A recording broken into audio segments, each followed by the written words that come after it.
Hi friends, GS by Anu sir channel में आपका स्वागत है। आज आपको कर्क रेखा, विषुवत रेखा और मकर रेखा के बारे में बताया जाएगा और कौन कौन से कंट्री आपके इन रेखाओं पर पड़ते हैं इसके बारे में चर्चा होगी। आप जितने भी पेपर विभाग देखते हैं, अच्छे एग्जाम के पेपर देखिए, उसमें इस टॉपिक से एक आध क्वेश्चन जरूर पूछे जाते हैं। अब क्वेश्चन पूछे या ना पूछे जाए, लेकिन जियोग्राफी एक ऐसा सब्जेक्ट है जो एक कॉन्सेप्चुअल सब्जेक्ट है कि अगर आपको अच्छे से कर्क रेखा, मकर रेखा, विषुवत रेखा का ज्ञान होता है, नॉलेज है, तो आप इससे रिलेटेड कई सारे क्वेश्चन आप सॉल्व कर सकते हैं। जैसे पूछ दिया जाएगा कि विषुवत रेखा क्षेत्र पर कैसी जलवायु होगी, विषुवत रेखा क्षेत्र से कौन कौन सी धाराएं निकलती, ठंडी होगी कि गर्म होगी, मकर रेखा क्षेत्र पर होंगे तो कैसे यहाँ के घास के मैदान होंगे, विषुवत रेखा आप कहेंगे मकर रेखा में के बाद कर्क रेखा में कैसे घास के मैदान होंगे, विषुवत रेखा कहेंगे कर्क रेखा और मकर रेखा के बीच घास के मैदान कैसा। तो इस रेखाओं से, ये जो अक्षांश रेखाएं होती है, इनसे हमें बहुत सारी चीजें सीखने को मिलती है। तो ये आपका एक मोस्ट इंपॉर्टेंट टॉपिक है और आप यहाँ नोट्स भी बनाते जाएंगे कि जितनी आपके कंट्री आते, एक मैप के एटलस आप खोल के बैठा करिए और दिमाग में इस चीज को फीड करिए कि कौन देश कहां पर स्थित है। तो यहाँ पे हम 66.5 अक्षांश का आर्कटिक वृत्त है, उसके बारे में भी देखेंगे और 66.5 अंटार्कटिक वृत्त, इसके बारे में भी देखेंगे और कर्क, मकर और विषुवत रेखा के बारे में भी जानेंगे। तो दोस्तों यहाँ से हम देखते हैं, तो पहले हम देखते हैं कि पृथ्वी ग्लोब के बारे में देखें तो पृथ्वी के बारे में बताया गया है कि इसके मध्य से जीरो अक्षांश रेखा, जीरो अक्षांश रेखा क्या होती है, कहेंगे यहाँ पृथ्वी के केंद्र से किसी भी बिंदु की कोड़ी दूरी अक्षांश रेखा कहलाती है। और यहां से कहने का मतलब, अगर यहाँ सूर्य को टार्च के रूप में ऐसे मान ले, टार्च के रूप में मान ले, तो सूर्य क्या करता है कि सूर्य की रोशनी इस क्षेत्र में बराबर मिल रही होगी और सूर्य यहां से विषुवत रेखा से उत्तरायण होता है। उत्तरायण होना कहां से शुरू करेगा, विषुवत रेखा से, जीरो अक्षांश रेखा। जैसे यहाँ पे मार्च है तो अप्रैल आएगा, मई आएगा, जून में वो 23.5 अक्षांश पर उत्तरायण हो जाता है, जून जाएगा। अब जून के बाद वो फिर चलना शुरू करता है, जून, जुलाई, अगस्त, सितंबर। तो कहेंगे मार्च और सितंबर में हमेशा दिन रात बराबर होते हैं। हमने यहाँ पे क्या बताया कि सूर्य की रोशनी विषुवत रेखा क्षेत्र पर ज्यादा मिलती है। जब आपको बराबर रोशनी मिलेगी तो क्षेत्र का तापमान ज्यादा होगा, जब तापमान ज्यादा होगा तो यहाँ पे क्या होगा, निम्न वायुदाब क्षेत्र बनेगा। निम्न वायुदाब क्षेत्र बनेगा तो वो वायु हल्की होकर किसके संपर्क में आएगी, शीतोष्ण में। जैसे उसके संपर्क में आए बर्फ या पानी बदलेगा और पानी भी इसी क्षेत्र में सबसे ज्यादा। जब पानी इस क्षेत्र में ज्यादा होगा तो यहाँ पर वन भी पाए जा रहे होंगे। वन भी कैसे पाए जा रहे होंगे, सदाबहार वन पाए जाओगे जो हरे भरे बने रहते। तो यहां से आपके क्वेश्चन ये बन जाएगा कि आपके सदाबहार वन कहां पाए जाते हैं। तो आप याद रखना कि जिस क्षेत्र से विषुवत रेखा गुजर रही होगी उस क्षेत्र में पानी, वर्षा भी ज्यादा हो रही होगी, तापमान भी ज्यादा होगा और उस क्षेत्र को कहेंगे एक जैव विविधता वाला स्पॉट भी बनाया जाता है, जो किसके लिए जाना जाता है, जैव विविधता स्पॉट के लिए भी जाना जाएगा। तो आपको यहां से कई सारे टॉपिक कंप्लीट हो जाएंगे कि आपको यहीं से देख के समझ जाएंगे आधे क्वेश्चन कि जहां से विषुवत रेखा गुजरी होगी वहीं पे आपको क्या देखने को मिलेगी, बायोडायवर्सिटी या जैव विविधता। जहां से विषुवत रेखा गुजरी होगी वहीं से आपके क्या होंगे, वहीं से आपके सदाबहार वन भी पाए जाएंगे। और विषुवत रेखा क्षेत्र का तापमान ज्यादा होगा तो यहाँ से जितनी भी धाराएं निकल रही होंगी, जितनी भी जल धाराएं निकल रही होंगी, वो सब गर्म जल धाराएं होंगी। अर्थात जो धारा विषुवत रेखा से गुजरेगी, ध्रुवों की ओर चलेगी, वो कैसी होती है, गर्म। और जो धारा ध्रुव से विषुवत रेखा की ओर जाती है वो कैसी होती है, ठंडी होती है। क्यों, क्योंकि इस क्षेत्र में सूर्य की रोशनी बराबर मिलती है, इसलिए तापमान ज्यादा होता है, तो यहाँ का वाटर भी कैसा होगा, गर्म। तो हमने क्या बताया, विषुवत रेखा से सूर्य क्या होता है, उत्तरायण होता है। उत्तरायण होने के बाद जून तक यहाँ जाता है। तो जहां तक सूर्य उत्तरायण हुआ उस रेखा को यहाँ पर नाम दे दिया गया कर्क रेखा। अब सूर्य फिर अपनी पोजीशन पे आएगा मध्य बिंदु पर, तो विषुवत रेखा विषुवत कहते हैं जहां दिन और रात, दिन एवं रात बराबर, उस क्षेत्र को क्या कहते हैं, विषुव कहते हैं। और विषुव से इस रेखा को क्या नाम दिया गया, विषुवत नाम दिया गया। तो याद रखना। और भूमध्य रेखा क्या, जो पृथ्वी को दो बराबर भागों में बांट रही, वो क्या कहला रही, भूमध्य रेखा। विषुव किस लिए बोल रहे हैं, क्योंकि यहाँ दिन प्लस रात बराबर हो तो क्या बोलते हैं, विषुव, इसलिए क्या बोल दिया गया, विषुवत।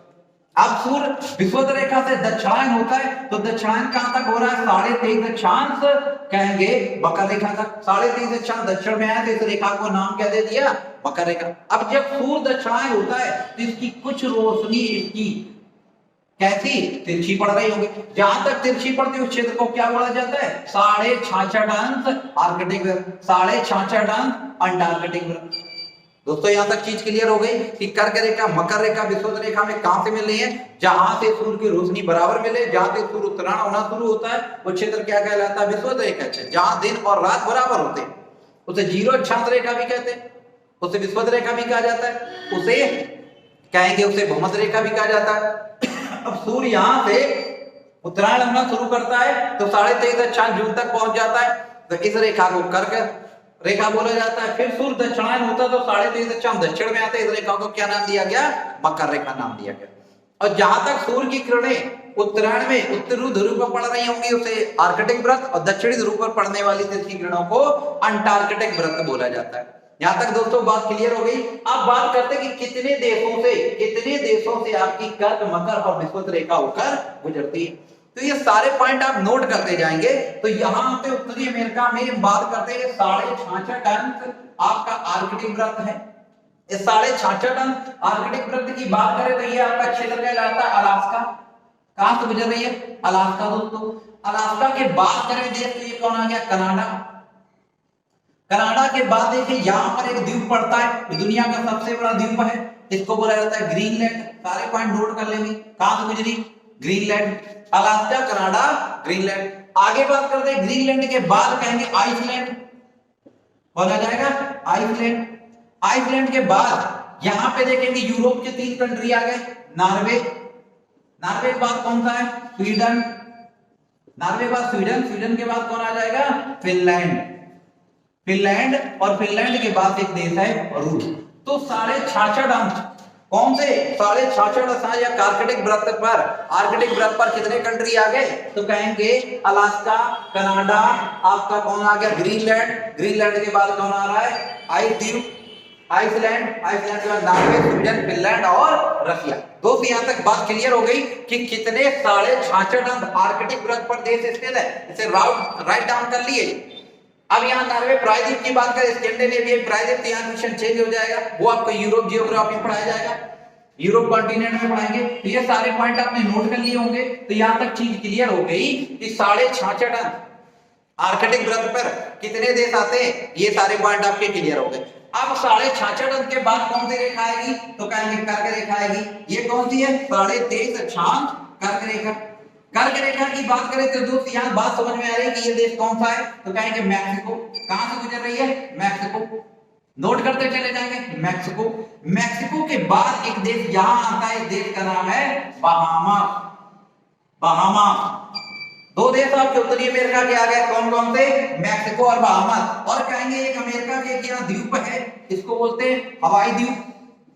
कहां से गुजरी? हवाई द्वीप, बहामास, मैक्सिको। मैक्सिको के बाद आ जाएंगे कहां पे? आ जाएंगे आपके दक्षिणी अमेरिका। दक्षिणी अमेरिका से भी कौन सी रेखा गुजर रही है? कहेंगे कर्क रेखा होकर गुजरती है। तो कर्क रेखा होकर गुजर रही है तो कितने कितने देशों से? तो कहेंगे दक्षिणी अमेरिका का एक देश आ गया इक्वेडोर। दोस्तों नोट कर लेंगे कौन होगा? इक्वेडोर। इक्वेडोर के बाद देश आता है कोलंबिया। कौन सा है? कोलंबिया। यहाँ इक्वेडोर, फिर कौन आ जाएगा? कोलंबिया। कोलंबिया के बाद देश कौन आ जाएगा? जो सबसे बड़ा देश है क्षेत्रफल के हिसाब से, तो कौन हो जाएगा? ब्राजील।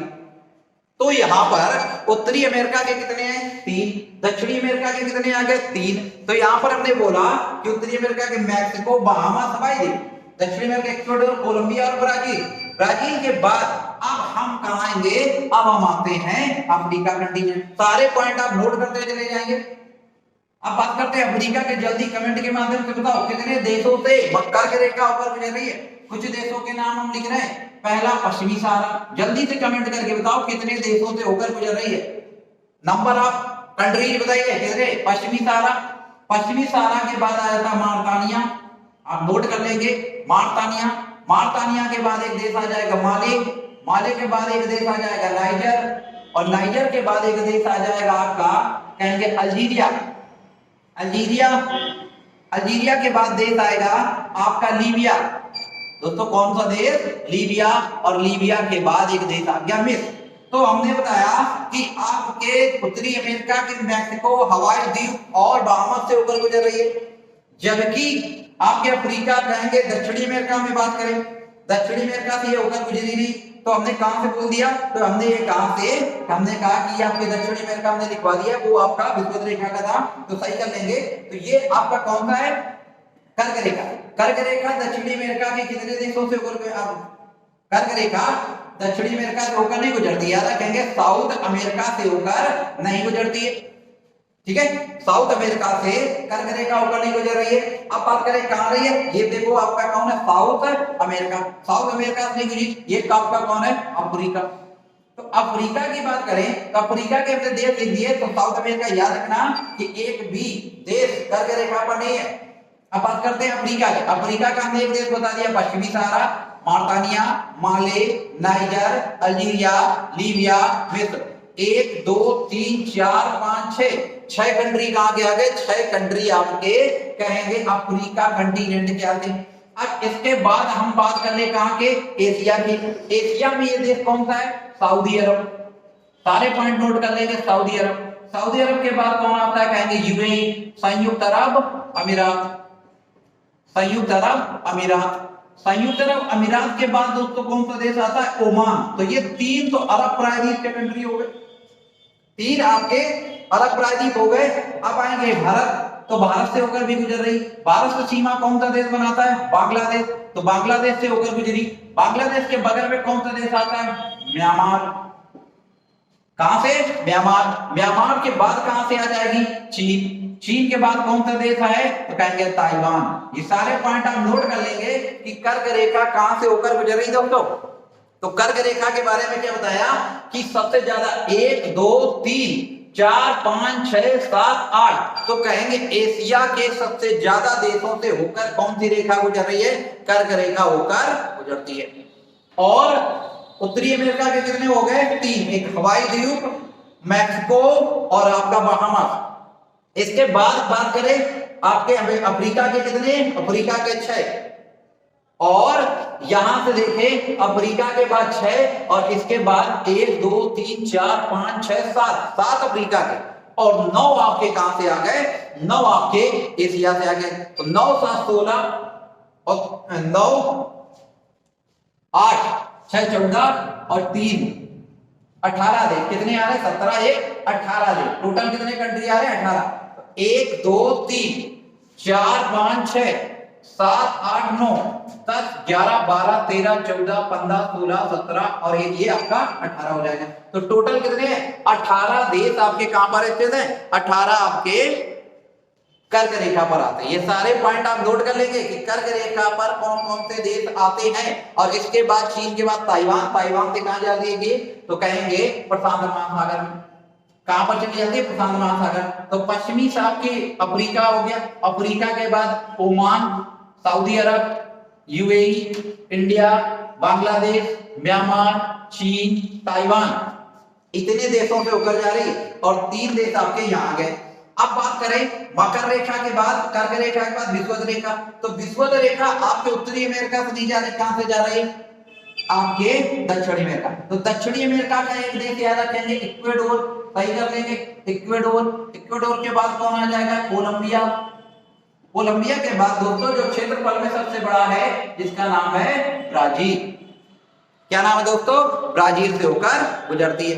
अब यहाँ पे बात करें ब्राजील से, ब्राजील की बात करें तो यहाँ 3 हो गए। ब्राजील के बाद जाते हैं अफ्रीका। तो अफ्रीका में क्या था, द्वीपीय देश है जिसका नाम है Sao Thome. Sao Thome, Sao Thome के बाद कौन आ जाएगा, साओ टोमे के बाद दोस्त गैबोन, नोट कर लेंगे दोस्तों, गैबोन। गैबोन के बाद कौन आएगा, गैबोन के बाद कांगो, कांगो के बाद रिपब्लिक ऑफ कांगो या कहते हैं जायरे। जायरे के बाद कौन सा देश, युगांडा। युगांडा के बाद कौन सा देश आ जाएगा, केन्या।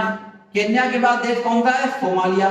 तो आपके इतने देश, अभी हमने कहा कर्क रेखा में एशिया के सबसे ज्यादा देश गुजरते हैं, जबकि विषुवत रेखा की बात करें तो सबसे ज्यादा देश किस देश के हैं, अफ्रीका के। Congo, Sao Thome, Gabon, जायरे, Uganda, Kenya, Somalia, ये 7 देश, 1 2 3 4 5 6 देश, 6 देश आपके विषुवत रेखा पर स्थित है।